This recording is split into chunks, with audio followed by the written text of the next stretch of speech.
চলে এসেছি একটা নতুন ভিডিও নিয়ে। প্রেজেন্ট কন্টিনিউয়াস টেন্স, ঘটমান বর্তমান কাল এর বৈশিষ্ট্যটা, অর্থাৎ এই টেন্সটা আমরা সহজে কীভাবে চিনতে পারবো। বাংলা ক্রিয়ার শেষে তেছি, তেছ, তেছে, তেছেন থাকবে। বাংলা ক্রিয়ার শেষে তেছি, তেছ, তেছে, তেছেন, এই চারটা বৈশিষ্ট্য যদি থাকে তাহলে সহজেই আমরা চিনে নিতে পারবো যে এটা প্রেজেন্ট কন্টিনিউয়াস টেন্স, ঘটন বর্তমান কালে রয়েছে। এই স্ট্রাকচারটা জানবো সহজে। গঠন সাবজেক্ট প্লাস এম ইজ অথবা are plus main verb plus ING plus object plus others. Subject plus am অথবা ইজ অথবা are plus main verb plus ING plus object plus others. বাংলায় জেনে নেব কর্তা যুক্ত এম অথবা ইজ অথবা আর যুক্ত প্রধান ক্রিয়াপদ যুক্ত আইএনজি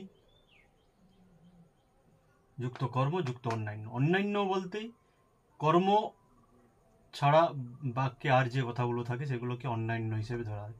কমপ্লিমেন্টও বলা যায় একে। উদাহরণ জেনে নেব। আমি ইংরেজি পড়ছি। পড়ছি কথা অর্থ পড়িতেছি, অর্থাৎ তেছি আসছে। সহজে চিনতে পারলাম প্রেজেন্ট কন্টিনিউয়াস টেন্স, ঘটমান বর্তমান কালে রয়েছে। সাবজেক্ট আমি, ইংরেজি অবজেক্ট, ভার্ব পড়ছি। গঠন অনুসারে আমরা সাজিয়ে নেব। আমি ইংরেজি আই, সাবজেক্ট, তারপরে যেহেতু এম অথবা ইজ অথবা আর রয়েছে, আয়ের পরে এম হয় তাই এম বসিয়ে দিয়েছি। তারপরে রয়েছে মেইন ভার্ব পড়ছি অর্থাৎ পড়া, রিড, আইএনজি যোগ করেছি রিডিং, অবজেক্ট ইংলিশ। অন্যান্য নয়, অন্যান্য লিখলাম না, ফুল স্টপ দিলাম। I am reading English. আরেকটা উদাহরণ জেনে নেব। সে বিদ্যালয়ে যাচ্ছে। সে সাবজেক্ট, বিদ্যালয় অবজেক্ট, যাচ্ছে ভার্ব। সে হি অথবা সি যে কোনো একটা লিখবো আমরা। হি অথবা সির পরে ইজ হয় তাই ইজ, ভার্ব যাওয়া গো, গোর সঙ্গে আইএনজি গোয়িং, টু স্কুল বিদ্যালয়। টুটা দিয়েছি কারণ এর অর্থটা